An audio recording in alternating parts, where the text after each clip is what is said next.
Bonjour à tous. Aujourd'hui, nous allons nous intéresser au gui.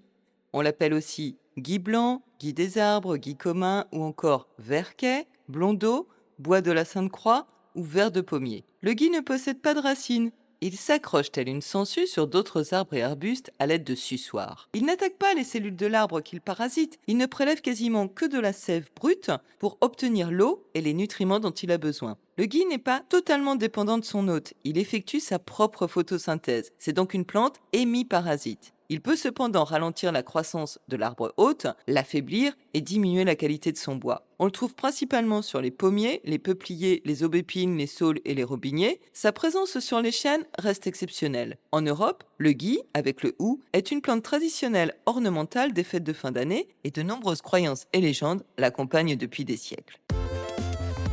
Le gui, Viscum album, appartient à la famille des Santalacées, anciennement les Viscacées. Il pousse dans les régions tempérées d'Europe, d'Asie et d'Amérique du Nord et il en existe des centaines d'espèces différentes. C'est une plante à feuilles persistantes, de couleur vert pâle à vert sombre. Il forme des touffes sphériques, denses, de 20 à 50 cm de diamètre, qui s'accrochent solidement aux branches des arbres hôtes. Le gui ne possède pas de tronc propre. Il s'ancre par des ostoria dans les branches de son arbre hôte. Ses tiges sont arrondies et articulées. Elle se divise régulièrement en deux jusqu'à son sommet. Ses feuilles sont persistantes, petites, coriaces, épaisses et charnues. Elles sont opposées, ovales à lancéolées. Elles sont d'un vert clair à jaunâtre. Et le gui est connu pour être une plante toujours verte car ses feuilles peuvent persister de 18 mois à 2 ans. Ses fleurs sont petites et verdâtres, elles sont discrètes et peu voyantes. Elles apparaissent au printemps vers les mois de mars-avril. Ses fruits sont de petites baies blanches, translucides, visqueuses et gluantes. Elles sont très caractéristiques. Elles apparaissent en hiver et elles contiennent des graines gluantes aussi. Ces baies sont toxiques pour les humains, mais elles sont particulièrement appréciées par certains oiseaux comme les grives, les mésanges bleus ou les citelles torche-peau qui, en plus, se chargent de les disperser via leurs fientes. Le gui utilise des racines modifiées qu'on appelle donc ostoria pour pénétrer dans le xylème de l'arbre hôte et puiser sa sève.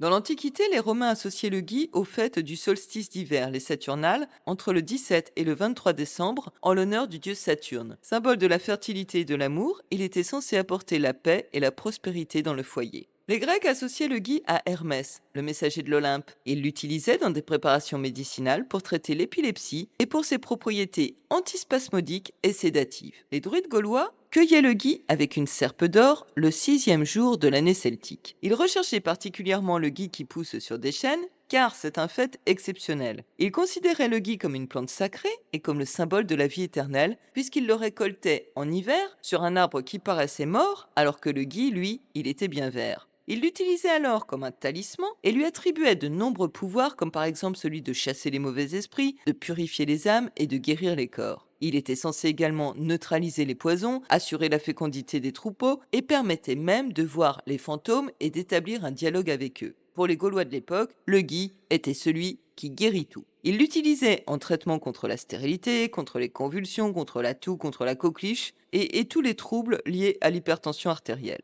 C'est au Moyen Âge que la tradition de s'embrasser sous le gui est apparue en France et en Angleterre pour attirer la chance et la fertilité. De nos jours, s'embrasser sous le gui le 31 décembre à minuit serait gage de prospérité et de bonheur pour l'année à venir.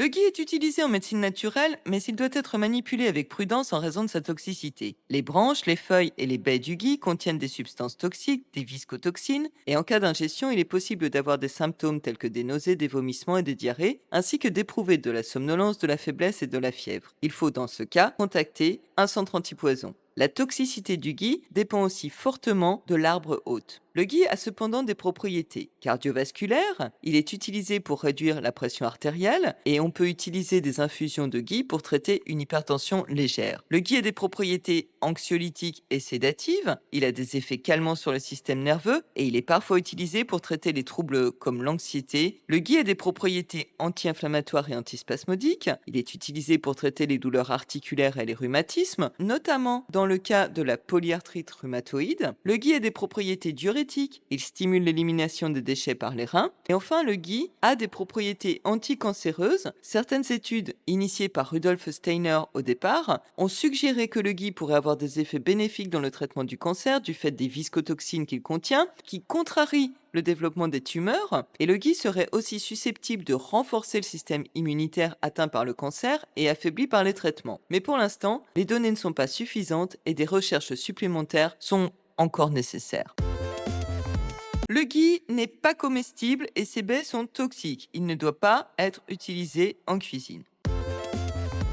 Alors, on ne récolte pas les baies du gui qui sont toxiques, on ne récolte que les feuilles et les rameaux. La récolte des feuilles et des rameaux du gui pour un usage décoratif se fait en hiver lorsqu'il est le plus visible sur les arbres et on ne cueille que les touffes saines. Il peut être utile d'être muni d'une perche ou d'une échelle pour accéder aux branches hautes. Pour un usage médicinal, la récolte se fait de début mars à fin avril, quand les principes actifs de la plante sont le plus concentrés et que la cueillette est sans risque, puisque les baies ne sont pas là. Pour une utilisation médicinale, le ghee n'était utilisé que sous contrôle médical. Au jardin, le ghee est parfois utilisé comme plante décorative. On peut s'en servir pour confectionner des couronnes de Noël et des décorations hivernales afin de souhaiter à tous les invités de passer un bon moment et une bonne année à venir.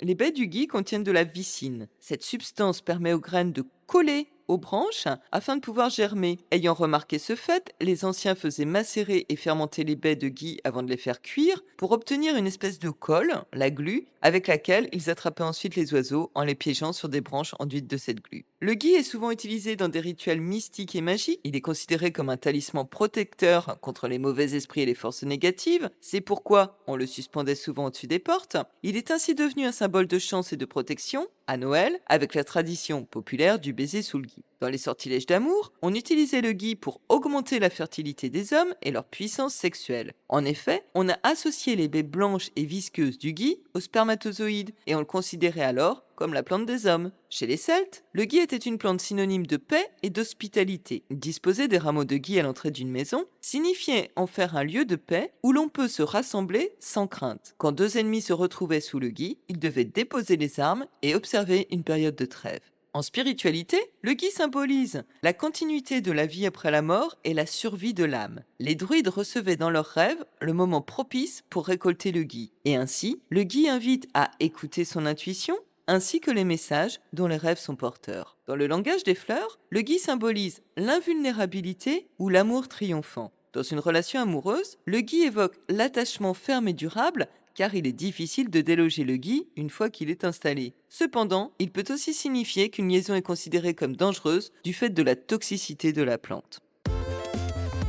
Bref, le ghee est une plante fascinante et mystérieuse qui pousse entre ciel et terre et dont nous n'avons pas encore percé tous les secrets. Il demande cependant d'être traité et manipulé avec précaution du fait de sa toxicité potentielle. Les histoires et les croyances autour du ghee sont nombreuses et ont traversé les époques. Que ce soit au niveau médicinal ou spirituel, le ghee est porteur de lumière et d'espoir et mérite qu'on s'y attarde. Plante de la chance, de la fertilité, de la protection ou de la prospérité dans de nombreuses traditions, il invite à reconsidérer le statut de parasite nuisible que nous lui avons collé. Chacun s'en fera donc sa propre opinion en s'intéressant d'un peu plus près aux promesses de son voisinage et de ses utilisations.